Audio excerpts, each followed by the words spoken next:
वृंदावन की पवित्र धरती पर सुबह का समय था। चारों तरफ हरियाली फैली हुई थी।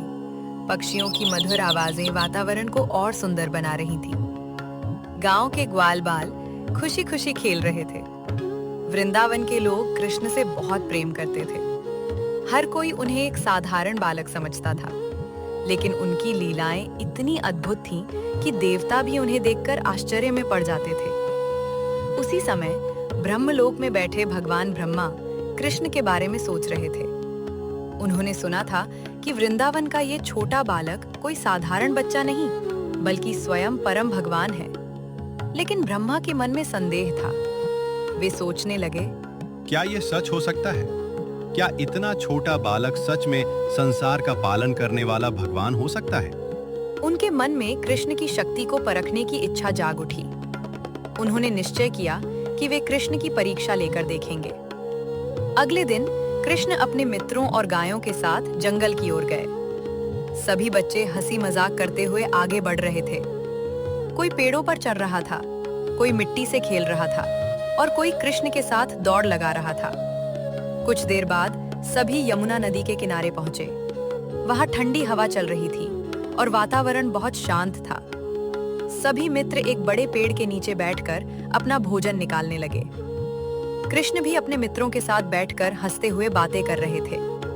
तभी अचानक कुछ गायें जंगल की ओर दूर चली गईं। एक ग्वाल बाल घबराकर बोला, कन्हैया, हमारी गाय कहीं खो गई है। कृष्ण मुस्कुराए और बोले, तुम सब चिंता मत करो, मैं अभी उन्हें लेकर आता हूँ। इतना कहकर कृष्ण जंगल की ओर चले गए। लेकिन जब वे गायों को ढूंढकर वापस लौटे तो उन्होंने देखा कि वहां कोई नहीं था। न उनके मित्र दिखाई दे रहे थे और न ही गायें। पूरा स्थान एकदम शांत हो चुका था। असल में ये सब भगवान ब्रह्मा की माया थी। उन्होंने अपनी दिव्य शक्ति से कृष्ण के सभी मित्रों और गायों को एक गुफा में सुला दिया था।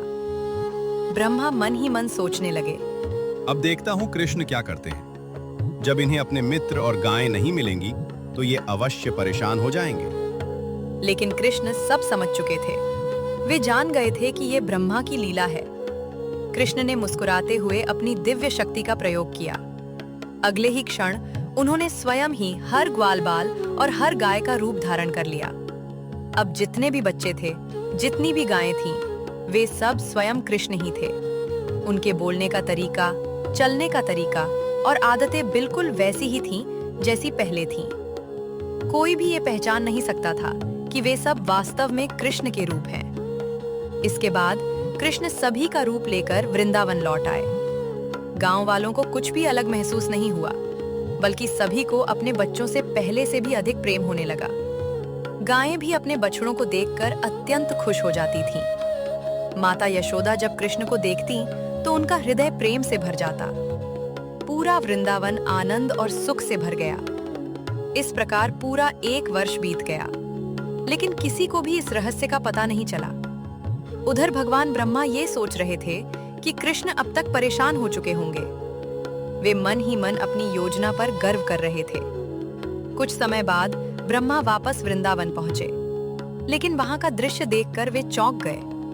उन्होंने देखा कि सभी ग्वाल बाल और गायें पहले की तरह खेल रहे हैं, हंस रहे हैं और घूम रहे हैं।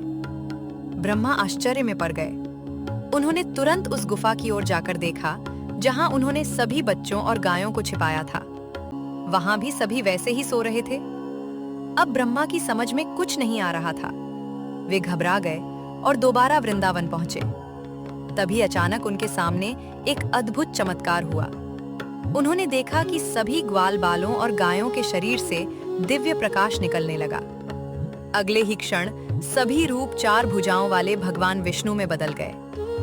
हर ओर शंख, चक्र, गदा और कमल दिखाई देने लगे।